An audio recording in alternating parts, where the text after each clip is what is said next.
అంటే ఈ మధ్య కాలంలో వరుసగా జరుగుతున్న పరిణామాలు పవన్ కళ్యాణ్ హైదరాబాద్కి వచ్చి తెలంగాణకు వచ్చి మాట్లాడిన మాటల నుంచి మొదలు పెట్టుకుంటే మొన్న ఒక సినిమా మీద వచ్చిన వివాదం వరకు తెలంగాణ అస్తిత్వం మీద మళ్ళీ ఒకసారి దాడి జరుగుతుంది అనేది చాలామంది మాట్లాడుతున్నారు. ఎట్ ద సేమ్ టైం ఇంకొక సెక్షన్ కూడా ఏమంటుందంటే కొంతమందికి మాత్రమే ఇది దాడిలాగా ఇంకొకలాగా కనిపిస్తుంది, అట్లాంటిది ఏమీ జరగట్లేదు అని కూడా ఇంకొక సెక్షన్ మాట్లాడుతుంది. మీరు ఎట్లా చూస్తున్నారు దీన్ని?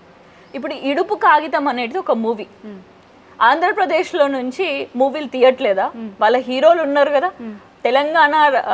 తెలంగాణలో ఉండేటటువంటి తెలుగు ప్రజలందరూ కూడా తెలుగు ఆంధ్రాను తెలంగాణ రెండు కలిపి తెలుగు భాష అని చెప్పేసి అంటే మనం ఆంధ్ర తీసేటటువంటి మూవీ ఫిలిమ్స్ కానివ్వండి, ఫిలిం యాక్టర్స్ని కానివ్వండి, ఆ మూవీస్ చూస్తున్నాం. చర్చ లేదు. కానీ ఇప్పుడు ఒక ఇడుపు కాగితం అని తెలంగాణ భాషతోటి తెలంగాణ యాసతోటి ఒక చిత్రం వస్తుంది అని అంటే డిస్కషన్ ఎందుకు వస్తుంది అసలు? అంటే ఎవరు దీన్ని టార్గెట్ చేస్తున్నారు? నిజంగా చూస్తే ఏ మూవీ గురించి అయినా డిస్కషన్ చేస్తున్నామా? చేయట్లేదు. ఇడుపు కాగితం గురించి డిస్కషన్ ఎందుకు చేస్తున్నాం అని అంటే నేడు మళ్ళా ఆంధ్ర వాళ్ళకి మళ్ళా కొమ్ములు పెరుగుతానే. దానికి గల కారణం ఏంటంటే ప్రభుత్వాలు కూడా కారణమే అవుతాయి. ఎందుకంటే 10 సంవత్సరాలు బీఆర్ఎస్ పార్టీ అధికారంలో ఉన్నప్పుడు బతుకమ్మ పాటలు కానివ్వండి, ఎలాంటి వైభవాలన్నీ కానివ్వండి, బోనాల పండుగ కానివ్వండి, అవన్నీ అంతర్జాతీయ స్థాయిలో మనం సెలబ్రేట్ చేసుకున్నాం. మన భాషకి ఒక సపరేట్ ప్రాధాన్యత అనేది లభించింది. ఎవ్వడు కూడా హేళన చేయలే. కానీ ఇప్పుడు దొందుగా ఈ టీడీపీ తోటి అదే టీడీపీ నుంచి వచ్చినటువంటి రేవంత్ రెడ్డి గారు మరి వాళ్ళ గురు శిష్యుల మధ్యలో ఉన్నటువంటి బాండింగ్ ఏంటిదో నాకు తెలియదు. కానీ ఆ బాండింగ్ వల్లనే ఆ చూసే చూపులు అనేటివి మారిపోతున్నాయి. ఇప్పుడు ఆంధ్రప్రదేశ్ వాళ్ళు మన చిత్రం గురించి, తెలంగాణ నుంచి వచ్చేటటువంటి ఒక గొప్ప చిత్రం గురించి మాట్లాడడానికి ఎవరిచ్చిళ్ళు అధికారం? అసలు అది ఆ ముచ్చట మాత్రమే కాదు. హైదరాబాద్లో రావణ్ అని చెప్పేసి ఒక అన్న ఉన్నాడు. ఆయనకు ఒక ఛానల్ ఉన్నది, చాలా మంది ఫాలోవర్స్ కూడా ఉన్నారు. ఆయన ఇప్పుడు ఆంధ్రాలో ఉన్నటువంటి వాళ్ళు, రాజకీయ పార్టీలు ఉన్నటువంటి వాళ్ళు, జనసేన పార్టీ ముఖ్యంగా, వాళ్ళేమో తెలంగాణకు వచ్చి మేము పార్టీని ఇక్కడ కూడా పెడతాము, ఇక్కడ కూడా ముందు తీసుకొని పోతాము అని చెప్పేసి మాట్లాడచ్చు. కానీ హైదరాబాద్లో ఉంటున్నటువంటి ఒక రావణ్ అన్న ఎప్పటి నుంచో జర్నలిజం చేస్తున్నటువంటి వ్యక్తి, మరి ఆయన మీ గురించి కనీసం ప్రస్తావన దేవొద్దా? ప్రస్తావన దేవడానికి కూడా ఆయనకు అధికారం లేదా? ఉన్నది కదా.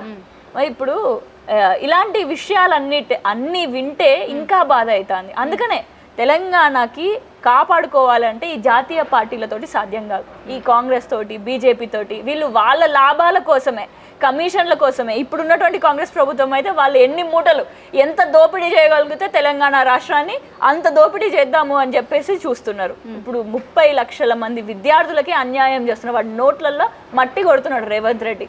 వాళ్ళకి మంచి పుట్ట నిండా తిండి పెట్టాల్సినటువంటి ప్రభుత్వం నేడు వాళ్ళ నోట్లలో మట్టి కొడుతుంది. వాళ్ళకి ఇచ్చేటటువంటి ప్రతి ఒక్క వస్తువు తిండి దగ్గర నుంచి, ఉప్పు కారం దగ్గర నుంచి మొదలు పెడితే వేసుకున్నటువంటి దుస్తులు, ధరించినటువంటి దుస్తులు, కప్పుకునేటటువంటి చెద్దర్ల వరకు, పంపించినటువంటి ట్రంక్ బాక్స్ల వరకు చూస్తే వీటన్నిట్లలో కూడా వాళ్ళకి ఆపద తల వంచి ఉన్నది అని చెప్పేసి మనకు కనిపిస్తుంది. అందుకని మన తెలంగాణ రాష్ట్రాన్ని కాపాడుకోవాలి అని అంటే మన భాషని, మన యాసని, మన సంస్కృతిని, సాంప్రదాయాల్ని, వీటన్నిటిని కాపాడుకోవాలని అంటే తెలంగాణ అంటే మళ్ళొకటి ఉంది, బీఆర్ఎస్ పార్టీ ఒక్కటే.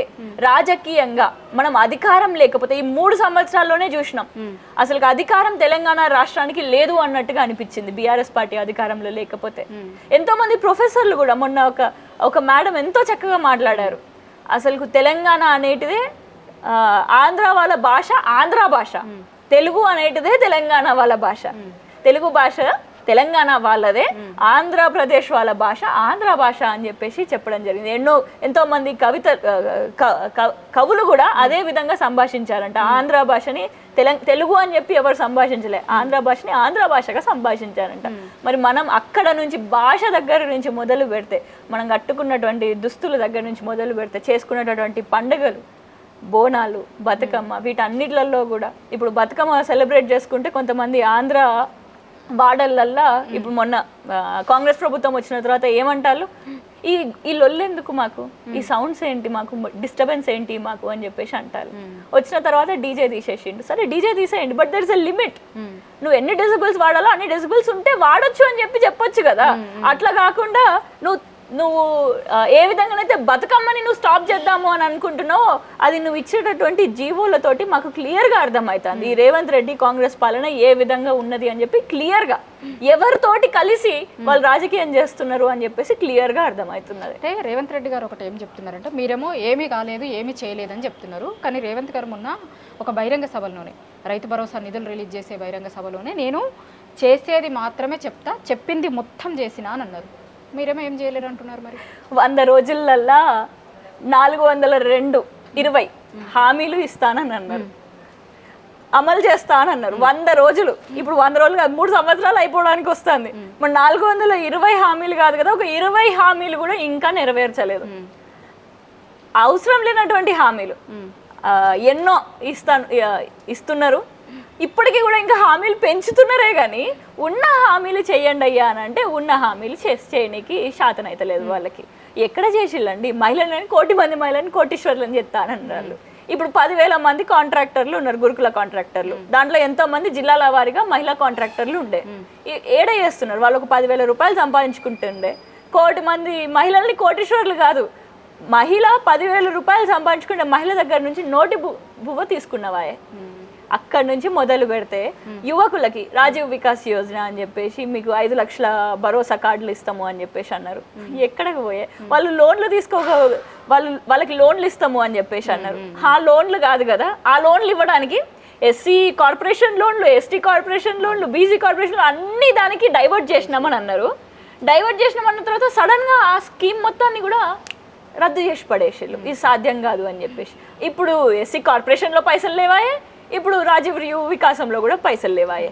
ఇప్పుడు ఎక్కడున్నాయి మరి ఆ పైసలన్నీ ఎక్కడికి పోతున్నాయి? అట్లనే ఇప్పుడు ఏ స్కీమ్ కూడా చూసుకున్నా కూడా రైతన్నలకి రైతు భరోసా అని చెప్పి అది ఇప్పటి వరకు ఎన్ని 100 కోట్ల రూపాయలు అప్పు ఇంకా తీర్చలేదు రైతు భరోసా. అంతే నువ్వు పోయిన ఏడాదిదే, పోయిన యాసంగి పంటదే ఇప్పటి వరకు 3 ఎకరాల వరకే ఇచ్చిండ్రు, కానీ దానిపైన ఉన్నటువంటి రైతులకి ఇంకా రైతు భరోసా పడలేదు. ఇప్పుడు మళ్ళా ఈ రైతు భరోసా పడకపోవడం పక్కన పెడితే మేము రైతు భరోసా ప్రతి ఎకరానికి కూడా వాళ్ళు మీటింగ్లు పెట్టుకున్నారు పోయిన ఏడాది. ప్రతి ఎకరానికి రైతు భరోసా అందింది, 1 ఎకరం ఉన్న వాళ్ళందరికీ కూడా రైతు భరోసా అందింది అని అంటే మీటింగ్. 2 ఎకరాలు ఉన్న ప్రతి ఒక్కరికి కూడా రైతు భరోసా అందింది అంటే మీటింగ్. ఈ మీటింగ్లతోటి కాంగ్రెస్ మేము అది చేస్తున్నాం ఇది చేస్తున్నాము అని చెప్పేసి పెద్ద పెద్ద బడా మాటలు మాట్లాడుతున్నారు, కానీ చేతలలో చూస్తే ఏం లేదు, అంత తొప్పాసనులు అని అర్థమైంది. థ్యాంక్ యూ అండి. కాంగ్రెస్ ప్రభుత్వం మాటలు ఎక్కువ చెప్తుంది కానీ చేతలు మాత్రం ఏం కనిపిస్తలేవు. చూస్తే కూడా 2.5 సంవత్సరాల నుంచి చేసింది ఏమీ లేదు, ప్రజలకు చెప్పింది హామీలు మాత్రం మస్తు ఎక్కువ ఉన్నాయి కానీ అమలు చేసింది ఏమీ లేదు అని చెప్తున్నారు.